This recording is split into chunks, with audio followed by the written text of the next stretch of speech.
Hi guys, मैं हूँ Manju Gill Dahiya and today we will continue with our first parts of speech which was noun. अच्छे से cover करेंगे noun को. उसके हमने काइंड्स सीख लिए थे. अभी हम नंबर, जेंडर और केस भी सीखने वाले हैं. अभी हम कवर कर रहे हैं नंबर. बड़ा आसान होता है ना, 1 2 3 4 ये नंबर्स होते हैं, राइट? मैथ्स में होते हैं, इंग्लिश में दो ही होते हैं, या तो सिंगुलर या प्लूरल, या तो एक वचन या फिर बहुवचन. एक यानी कि सिंगल थिंग को रिप्रेजेंट करता है, एक व्यक्ति, वस्तु, स्थान को रिप्रेजेंट करता है, और प्लूरल बहुवचन जो मल्टीपल, बहुत सारे को रिप्रेजेंट करता है. ठीक है, काइंड्स आपको अंडरस्टैंड हो गई है. बोर्ड पे क्या लिखा है? बोर्ड पे लिखा है ट्री और ट्रीज. ये क्या है? नीचे वाले क्या वर्ड्स हैं? अब तो आप समझ गए ना, ऊपर वाले सारे सिंगुलर हैं और नीचे वाले क्या है? प्लूरल है. कितना आसान है? आसान नहीं है, क्योंकि बहुत सारे रूल्स होते हैं. मैंने 4 अलग अलग तरह के वर्ड्स आपके लिए लिखे हैं ताकि आप अंडरस्टैंड कर सकें कि हम आगे कौन से रूल्स के बारे में बात करेंगे. ऑक्स, अगर आप राइटिंग का कोई एग्ज़ाम दे रहे हैं और आपको इस तरह के कोई वर्ड का प्लूरल बनाना है और आपने लिख दिया ऑक्सेस, नंबर गए, क्योंकि आपने गलत प्लूरल बनाया है. या फिर आपने मैन का प्लूरल करना था और आपने कर दिया मैन्स, यहाँ पर भी आपके नंबर गए, क्योंकि मैन का plural is men. Ladies and gentleman, lady का plural is ladies and man का प्लूरल इज मैन. तो यहाँ पर हमें ट्री का प्लूरल बनाने के लिए बस एक एस को ऐड करना पड़ा. यहाँ पर हमको अगर हम एस ऐड कर देते तो ये गलत हो गया. यहाँ पर हमने ए को चेंज करके ई कर दिया. यहाँ पे हमने ऑल टुगेदर ई एन उसमें ऐड ही कर दिया, और यहाँ पे हमने सिर्फ एक एस ऐड किया है. ये क्या है? यही रूल्स हैं जो आज हम कवर करेंगे, so that you never ever face a problem in converting और टॉकिंग और writing about singular into plural. ये जो रूल्स हैं ये आपकी अंडरस्टैंडिंग के लिए है. अगेन, आपको इनको रटना नहीं है, आपको अपनी रोज़मर्रा की ज़िंदगी में थोड़ी प्रैक्टिस करनी है. लिखते टाइम इनका ध्यान रखना है. ठीक है, अगर आप इनको थोड़ा सा अपनी हैबिट में लेकर के आ जाएंगे, आप कभी भी ये गलती नहीं करेंगे. तो सबसे पहला और सबसे सिंपल रूल क्या है? वो ये है कि अगर कोई भी noun, singular noun, please understand करिएगा, अभी हम लोग नंबर के बारे में बात कर रहे हैं, सिंगुलर नाउन को प्लूरल नाउन में बनाने के बारे में बात कर रहे हैं. तो अगर आपका कोई भी सिंगुलर नाउन, सिंपल तरीका है कि अगर वो कॉन्सोनेंट में ख़त्म होता है, हमने कॉन्सोनेंट और वॉवल्स कवर किए थे, अब तक आपको आ गए होंगे 5 वॉवल्स एंड 21 कॉन्सोनेंट्स. तो अगर कॉन्सोनेंट में एंड करता है तो आपको सिर्फ एक एस जो है वो ऐड करना होता है प्लूरल बनाने के लिए. कुछ एग्जाम्पल्स लिखे मैंने, जैसे आम, बैट, इंडियन. आम, एक आम, आर्म्स, 2 आर्म्स हो जाएंगी, प्लूरल हो जाएगा तो आर्म्स हो गई. सिंगल बैट, एक से ज़्यादा है तो bats. I am an Indian, और हम सब क्या हैं? इंडियंस. सिंगल के लिए और प्लूरल के लिए. प्लूरल के लिए अगर कॉन्सोनेंट में एंड कर रहा है तो सिर्फ आपको एक एस लगाना है. जो नेक्स्ट रूल है वो ये है कि अगर आपका जो वर्ड है, अगर आपका वो s, double s, s h, c h, x, g, z, इन 6 में से किसी पे एंड होता है, ख़त्म होता है, तब आप क्या करोगे? ऊपर तो हमने उसको प्लूरल बनाने के लिए एस लगा दिया, लेकिन अगर किसी वर्ड में पहले से ही एस या डबल एस लगे हुए, तब आप क्या करोगे? तब आपको उसमें ई एस लगाना होता है. 99% ऑफ द केसेस में ये जो रूल है ये एप्लीकेबल रहता है. ऑक्स वाला जो सिचुएशन थी जो मैंने स्टार्टिंग में दी थी, दैट्स एन एक्सेप्शन. वो वैल्यू भी हम लोग आगे जो फ्यूचर में कवर कर लेंगे, लेकिन मेजॉरिटी ऑफ द सिंगुलर को प्लूरल बनाने में आज हम सीखते हैं. जैसे कि बस का बसेस हो गया, एस के आगे हमने ई एस जोड़ दिया. ब्रश है, या ग्रास है, या क्लास है, या फिर जेड, जैसे कि मान लीजिए हमारा कोई क्विज़ है, मैं आपसे कोई सवाल जवाब की कोई प्रतियोगिता कर रही हूँ, क्विज़ है, तो वो क्विज़ेस हो जाएगा, जेड के बाद ई एस लग जाएगा. ठीक है, अब नेक्स्ट 2 रूल हैं वो बड़े ही मज़ेदार हैं और बड़े ही सिंपल हैं, और आपके मेजॉरिटी ऑफ द वर्ड्स के प्लूरल बड़ी आराम से बन जाएंगे. पहला रूल क्या कह रहा है कि कोई भी सिंगुलर नाउन अगर वाई से ख़त्म होता है, ठीक है, यानी कि जो लास्ट अल्फ़ाबेट है, लास्ट लेटर है जो वर्ड का, वो वाई है, लेकिन जो सेकेंड लास्ट है उससे पहला जो अल्फ़ाबेट है, लेटर है, वो आपका कॉन्सोनेंट है. समझ गए? 21 कॉन्सोनेंट्स होते हैं ना, राइट. तो अगर लास्ट वर्ड आपका वाई है लेकिन उससे पहला वर्ड इमीडिएट सेकंड लास्ट जो आपका अल्फ़ाबेट है अगर वो कॉन्सोनेंट है तो आपको क्या करना है, आपको वाई की जगह पे आई लगाना है और प्लस ES करना है। एग्जाम्पल से समझते हैं, बिल्कुल कंफ्यूज नहीं होना है। मैंने यहाँ पे एग्जाम्पल लिया है बेबी, ठीक है, छोटे बच्चे को बोला जाता है बेबी। गर्लफ्रेंड बॉयफ्रेंड एक दूसरे को प्यार से भी बोलते हैं बेबी। यहाँ पे ये आपका लास्ट जो लेटर है वो क्या है, वाई। यहाँ पे होगी हमारी कंडीशन, और इससे पहले यानी कि ये जो वर्ड है ये कॉन्सोनेंट होना है, तो यहाँ पे मेरा वाई की जगह पे आई आ जाएगा और आई के बाद मुझे ES लगना है, तो ये वाई हट गया। तो अब ये 3 मेरे वर्ड्स यहाँ पे आ जाएंगे, सॉरी ये 3 मेरे लेटर्स यहाँ पे आ जाएंगे। तो मैंने सिंगुलर का प्लूरल बना दिया, बेबी का प्लूरल बना दिया बेबीज़। यहाँ पे अगर मैं BABYS लिखूँगी तो ये गलत है, ठीक है।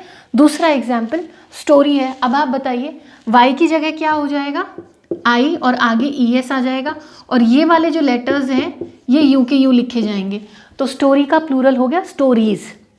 ये वाला रूल बिल्कुल इसी के बारे में है। यहाँ पर तो हमने बात करी कॉन्सोनेंट की, यानी कि वाई से पहले ये जो है ये हमारा कॉन्सोनेंट है। अगर कॉन्सोनेंट की जगह वॉवल होगा तब हम क्या करेंगे, अगर ये बेबी की जगह बॉय होता तब हम क्या करते, तो हम सिर्फ सिंपल एक S लगा देते। बॉय है, सिंपल एक S लगेगा बॉयज़। राइटिंग के लिए हमने क्या कहा, हम आपको ऐसे दे रहे हैं लिखने के लिए, आपने मल्टीपल एसेज, बहुत सारे ऐसे लिखे, तो वो क्या हो जाएंगे, ESSAYS। समझ गए। Y से पहले कॉन्सोनेंट है तो Y को हम I प्लस ES कर देंगे, और Y से पहले अगर वॉवल है, 5 वॉवल होते हैं ना, AEIOU, और उनका जो ये जो हमारे स्वर हैं इनकी जो साउंड है वो भी हमने कवर करी थी, तो बस वही रूल आपको यहाँ पे लगाना है। Y से पहले अगर वॉवल है तो सिर्फ S लगेगा, और अगर Y से पहले कॉन्सोनेंट है तो Y बदल के हो जाएगा I और उसके आगे आ जाएगा ES। अगर आपका कोई भी वर्ड O जो है उस पर एंड करता है और उससे पहले कॉन्सोनेंट है, उस केस में क्या करना है, उस केस में हमें सिर्फ और सिर्फ ES उसमें ऐड करना होता है। जैसे कि मैंने आपके लिए एग्जाम्पल लिखा है बफलो एंड मैंगो का। अब आप बताइए ये O में एंड कर रहा है जैसे मैंने यहाँ लिखा, लेकिन कॉन्सोनेंट होना चाहिए। O से पहले मेरा कॉन्सोनेंट क्या है, L। There are how many consonants, 21। Very good. अब मेरे को इसको अगर मुझे प्लूरल बनाना है कि फील्ड में देयर आर मैनी बफलोज बोलना है, या फिर जैसे गांव में होते हैं ना, उसको हम पानी का पॉन्ड भी कह देते हैं, या फिर हरियाणवी में जोड़ भी कह देते हैं, तो सारी भैंसें जोड़ में गई भैंस पानी में, या फिर हम बोले गई भैंसें पानी में, तो भैंसें करने के लिए हमें ES करना पड़ेगा, ठीक है। मैंगो सबको पसंद है, my favourite fruit is mango. मैं समर्स में बहुत सारे मैंगोज खाती हूँ, तो O से पहले कॉन्सोनेंट है तो मैंने कर दिया ES। इंग्लिश, जैसे वो हिंदी मूवी थी ना चुपके चुपके, उसमें बोलते हैं अमिताभ बच्चन या धर्मेंद्र जी बोलते हैं ना, English is a very funny language. तो इसी तरह से इंग्लिश में कुछ एक्सेप्शंस भी होते हैं, जैसे O के केस में है, कुछ एक वर्ड्स हैं, कुछ एक नाउन्स हैं जिसमें आपको O से पहले कॉन्सोनेंट है लेकिन ES नहीं S लगाना होता है। जैसे कि फोटो, तो फोटोज़ हो जाएगा, या फिर कोई भी कंपनी का लोगो है तो वो लोगोज़ हो जाएगा। वो कुछ एक्सेप्शंस होते हैं, लेकिन S या ES ही लग रहा है इसलिए आपका काम आसान हो जाएगा, ठीक है। नेक्स्ट की बात करते हैं। नेक्स्ट की रूल जो है वो ये कहता है कि अगर आपका कोई वर्ड एंड में 2 वॉवल से ख़त्म हो रहा है, यानी कि अगर 5 उसमें लेटर है तो आपका लेटर नंबर 4 और 5 अगर वॉवल है तो उसमें आपको क्या करना है, तो उसमें आपको सिर्फ एक S को ऐड करना होता है।